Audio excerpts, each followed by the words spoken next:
दोस्तों, एक गुरु जो कि आयुर्वेद के बहुत बड़े ज्ञाता थे, वह अपने शिष्य को उपदेश देते हुए पूछते हैं कि बच्चों, क्या आपको पता है कि हमें हमारे शरीर में जमी गंदगी को बाहर निकालना कितना जरूरी है। आज हम इसी बारे में चर्चा करेंगे कि अधिकांश लोग तो अपने शरीर को अंदर से साफ ही नहीं करते।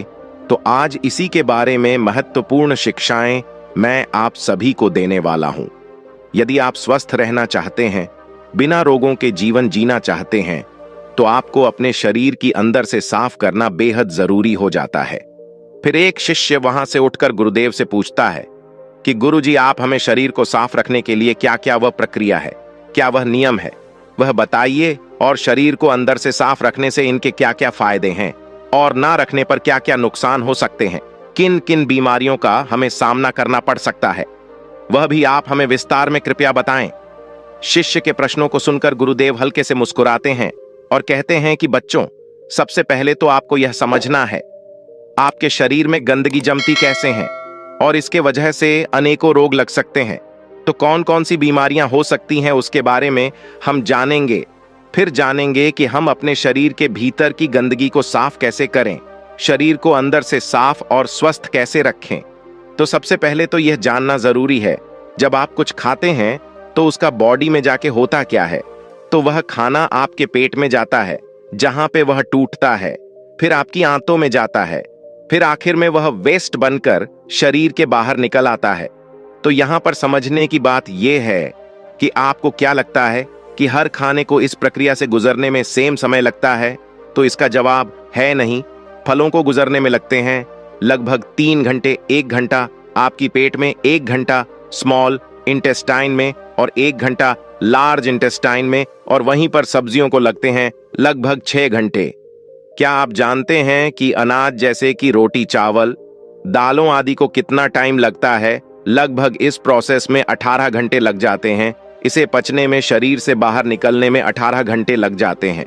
लेकिन यहां पर आपको समझना यह है कि जिस खाने में पानी जितना कम होता है, उसको शरीर से बाहर निकलने में उतना ही ज्यादा समय लगता है।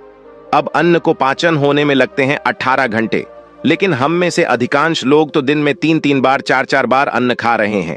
इसका मतलब पहले वाला अन्न हमारे शरीर में पचा नहीं, बाहर निकला नहीं, उस पर हम और अन्न डाल दिए और फिर प्राकृतिक रूप से पहले वाला खाना जो है वो हमारे शरीर से बकार के रूप में नहीं निकल पाता। अंदर ही अंदर वह सड़ने लगता है, उसमें वायरस, फंगस और कीड़े पैदा होने लगता है।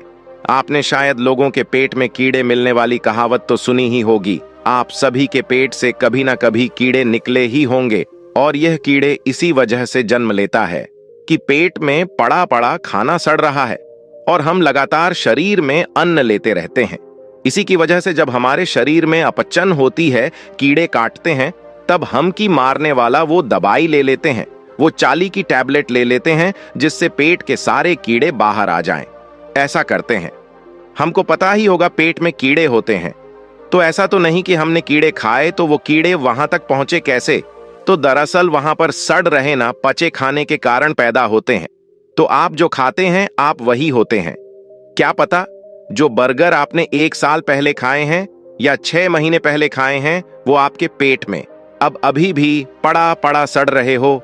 वह खाने जैसे ब्रेड, चीज, नमकीन, स्नैक्स, बिस्किट्स, चाय, चाउमीन, मोमो, कॉफी, या फिर वह हर चीज जो हमें प्रकृति से सीधा सीधा नहीं मिलती, उसे बचाना, बाहर निकालना बॉडी के लिए बहुत मुश्किल होता है।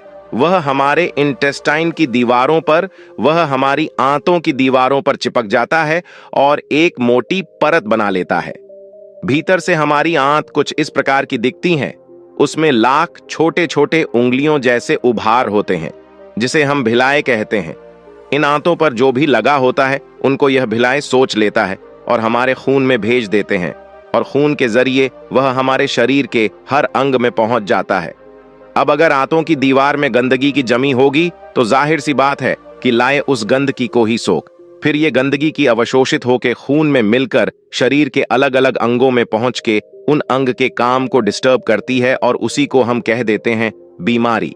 अगर ये गंदगी हमारे स्किन में जम जाती है, अगर ये गंदगी की हमारी त्वचा में जम जाती है, तो हम उसे कह देते हैं मुहासे, एक्जिमा, सोरायसिस, पिंपल, दाग, धब्बे, खुजली। अगर ये स्टोन बनकर किडनी या ब्लैडर में जम जाती है, तो हम इसे कह देते हैं पत्थरी। ऐसे ही मोटापा, अगर आपको वजन कम करना है तो आपको पहले तो अपने अंदर से गंदगी की को निकालना होगा। अगर ये गंदगी की खून को भारी कर देती है और हृदय को पंप करने में दिक्कत देती है, ज्यादा बल लगाना पड़ता है, तो हम इसे कह देते हैं हाई ब्लड प्रेशर। अगर ये ओवरीज में गांठ या सिस्ट बनकर जम जाती है तो हम इसे कह देते हैं पीसीओडी, मेंस्ट्रुअल डिसऑर्डर। अगर ये इंटेस्टाइन में जम जाता है तो हम इसे कह देते हैं कब्ज। कब्ज सभी बीमारियों की जड़ है। अगर यह हमारे श्वास नली में जम जाती है तब हम इसे कह देते हैं अस्थमा। अगर यह हमारी धमनी में जम जाती है तो हम इसे कह देते हैं कोलेस्ट्रॉल। आज यह सब बीमारियां लोगों में उभर कर बाहर आ रही हैं। लोग दिन प्रतिदिन बीमार पड़ते जा रहे हैं। यह खतरनाक बीमारी बनकर बाहर आ सकती है, जैसे कि ट्यूमर या कैंसर सेल, और यह सब इसी के वजह से देखने को मिलते हैं। तो जब आप अपने शरीर के अंदर से गंदक बाहर निकालेंगे तो यह सभी बीमारियां, यह सभी लक्षण अपने आप ठीक हो जाएंगे, क्योंकि जो शरीर अंदर से साफ है उसमें कोई बीमारी हो ही नहीं सकती। हमारी यह मानव शरीर प्रकृति के एक बहुत बड़ा उपहार है। थोड़ी दिनों बाद हम इस प्रकृति में ही मर कर मिल जाएंगे, लेकिन जितने वक्त के लिए हम इस धरती पर है, स्वस्थ जीवन जीना यह हमारे उत्तरदायित्व है।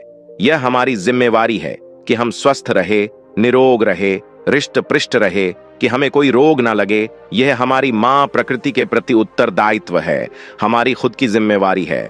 तो जब तक के लिए यह हमारा शरीर है, हमारा कर्तव्य बनता है कि हम इसे साफ रखें, बहुत सारे स्वस्थ और क्षमता के साथ। मान लीजिए एक गाड़ी है जो पेट्रोल से चलती है, तो उसमें आप अगर डीजल डाल देंगे तो क्या चलेगी? तो अगर उसे आपको चलाना है तो पहले उसमें से आपको डीजल निकालना पड़ेगा और फिर पेट्रोल डालना होगा।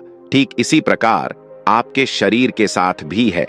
हमारा शरीर बनी जो थी साग सब्जी फल फूल, प्रकृति से आने वाले सीधे सीधे वस्तुओं पर, प्रकृति से आने वाली सीधे सीधे चीजों पर, प्रकृति से आने वाली सीधे सीधे खाद्य पदार्थों पर। लेकिन हम क्या खा रहे हैं? Idli, dosa, burger, chow mein, biscuits, चाय कॉफी पैकेट बंद, इतने सारे खाद्य पदार्थ। तो ये हमारा जो शरीर है वह कैसे चलेगा? तो पहली चरण है गंदगी को शरीर से बाहर निकालना, और दूसरी चरण में सही खाना शरीर के अंदर डालना। तो इसको ध्यान से सुने। पहले आपको क्या करना है?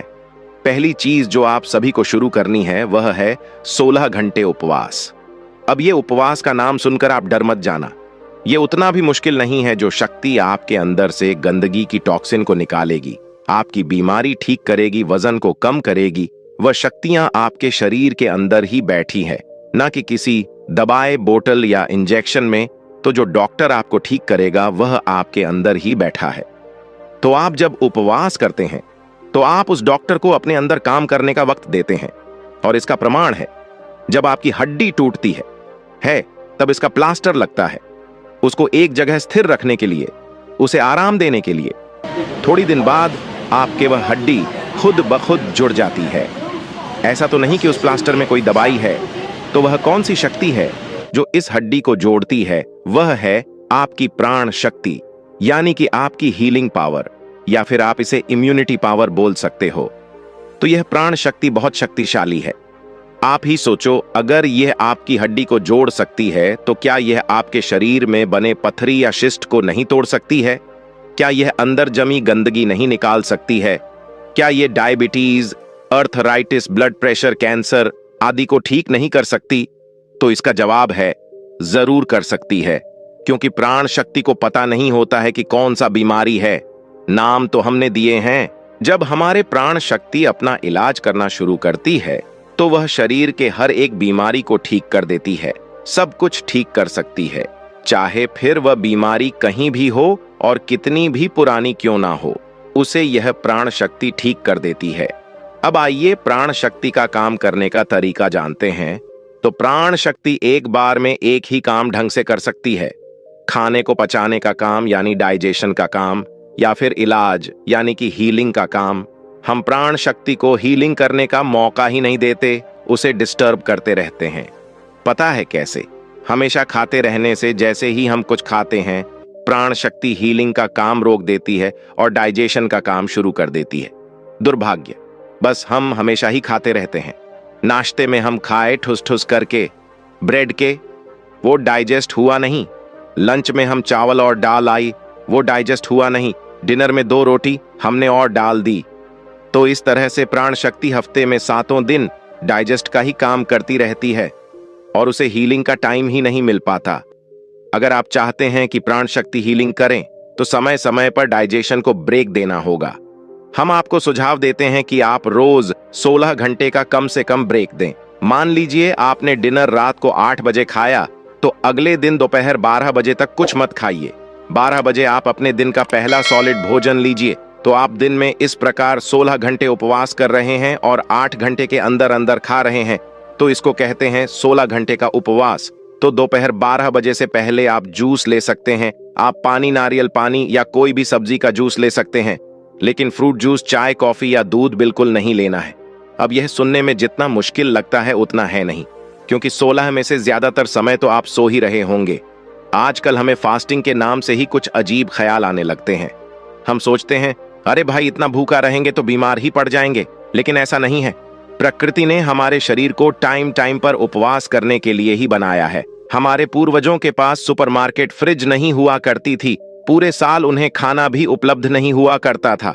इस दौरान कभी कभी उन्हें खाने को कुछ भी नहीं मिलता था और वह बिना खाए रहते थे, क्योंकि हमारा शरीर समय समय में फास्टिंग के लिए अनुकूल है, उपवास के लिए उचित है। असमंजस तो यह है कि हम दिन में दिन भर खाते ही रहते हैं। आपको दिन में कौन से 16 घंटे उपवास करने हैं, वह आपकी मर्जी हो सकता है कि आपको दोपहर 12 बजे तक कुछ मत खाना आपके लिए मुश्किल हो, लेकिन आपको दिन का आखिरी भोजन शाम 6 बजे खाने में कोई प्रॉब्लम ना हो। ऐसे में आप शाम 6 बजे से लेकर अगले दिन 10 बजे तक उपवास रख सकते हैं। अगर आप कोई जॉब करते हैं तो कम से कम इतना करिए कि अगले दिन दोपहर 1 बजे तक कुछ सॉलिड खाना ना खाए।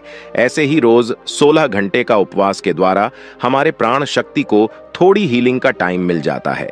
अगर आपको 16 घंटे बहुत ज्यादा लगते हैं, कोई बात नहीं, आप 14 घंटे का उपवास से शुरुआत कीजिए और धीरे धीरे उससे बढ़ाकर 16 घंटे पर ले जाइए।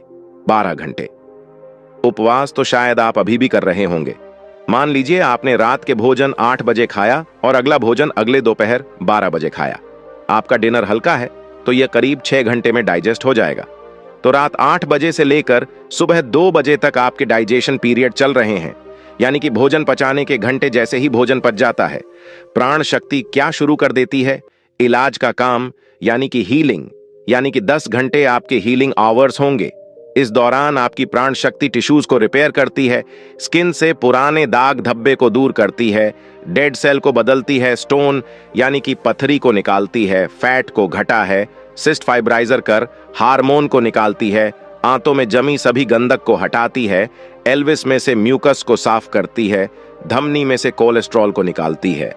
हरा हरी में कहा जाए तो उपवास के दौरान आपके प्राण शक्ति शरीर के हर अंग में जाकर वहां पर टॉक्सिन्स, गंदगी या बेकार वस्तुओं को उठाकर मल, मूत्र, पसीना और श्वास के जरिए बाहर फेंक है। इस प्रकार शरीर को डिटॉक्स करती है। एक बात का ध्यान रखिएगा, आपका शाम का भोजन हल्का होना चाहिए। हमारा सुझाव में यही है कि आप रात को सैलेड या सूप खाएं, जो कि आसानी से पच जाए।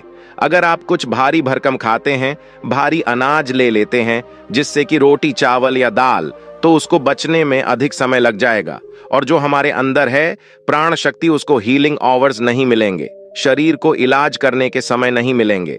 हम आपको यह भोजन नियम सुझाव करते हैं। सुबह उठने के थोड़ी देर बाद जूस लीजिए, जैसे कि नारियल पानी या सबसे अच्छा सफेद पेठे का जूस। ये नहीं हो तो किसी सब्जी का जूस पी लें। फिर 2 घंटे के बाद नाश्ते में एक बड़ी प्लेट में किसी भी मौसम के फल लीजिए। फिर लंच में, दोपहर के खाना में आप अन्न ले सकते, किसी भी सब्जी या सात्विक रोटी ले सकते हैं।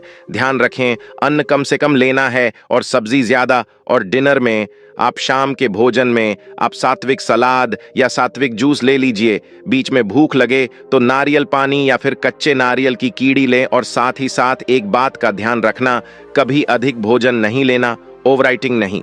ठीक है, ये मत सोचिए कि मैं तो हेल्दी खा रहा हूं तो कितना भी खा सकता हूं।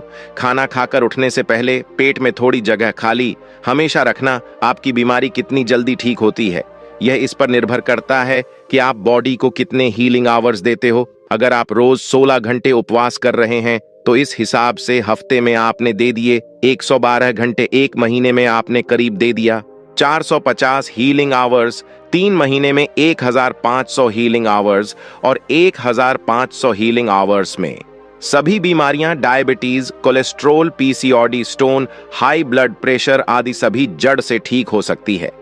अगर आपकी एज कम है तो इससे भी ज्यादा कम समय लगेगा। बस बैलेंस डाइट को, सात्विक भोजन को पालन करना मत भूलिए। उपवास भी उतनी ही जरूरी है जितना कि खाना खाना जरूरी है। और आपको जानकर हैरानी होगा, ये एकदम चौंकाने वाला बात है। और आपको जानकर हैरानी होगा, ये एकदम चौंका देने वाला चीज है कि हमें दुनिया के हर धर्म में उपवास करना सिखाते हैं, चाहे वो एकादशी हो, रोजा हो या गुड फ्राइडे हो। और यहाँ तक कि आयुर्वेद में भी लिखा है उपवास के नियमों को पालन करना चाहिए। जब आपको दोपहर तक खाने के बारे में नहीं सोचना पड़ता है तो आप पहले से ज्यादा कार्यशील होते, प्रोडक्टिव होते हैं। आप दिन में पहले से ज्यादा काम निकाल पाते हैं क्योंकि आपको हर समय खाने के बारे में नहीं सोचना पड़ता है। और आखिर में गुरु कहते हैं कि अब आप तो समझ ही गए होंगे कि हमारे शरीर को साफ करने के लिए अपनी गंदगी को बाहर निकालना कितना जरूरी है। और यह शिक्षाएं घर घर में पहुंचने चाहिए। लोग जागृत होंगे तभी स्वस्थ रहेंगे। तो दोस्तों, उम्मीद करता हूं आपको इस कहानी से जरूर बहुत कुछ सीखने को मिला होगा। ये कहानी आपको कैसी लगी हमें कमेंट बॉक्स में कमेंट करके जरूर बताएं। और इस वीडियो को लाइक भी जरूर करें और साथ ही इस वीडियो को अपने दोस्तों के साथ जरूर शेयर करें ताकि उन्हें भी इस कहानी से कुछ सीखने को मिल सके। ऐसी ही प्रेरणादायक और बुद्धा स्टोरी सुनने के लिए हमारे चैनल को सब्सक्राइब करके बेल आइकन को जरूर दबा दें ताकि आने वाली अगली वीडियो की नोटिफिकेशन आपको मिल सके। इस वीडियो में बस इतना ही। मिलते हैं अगली वीडियो में। जब तक के लिए अपना ख्याल रखिएगा। धन्यवाद।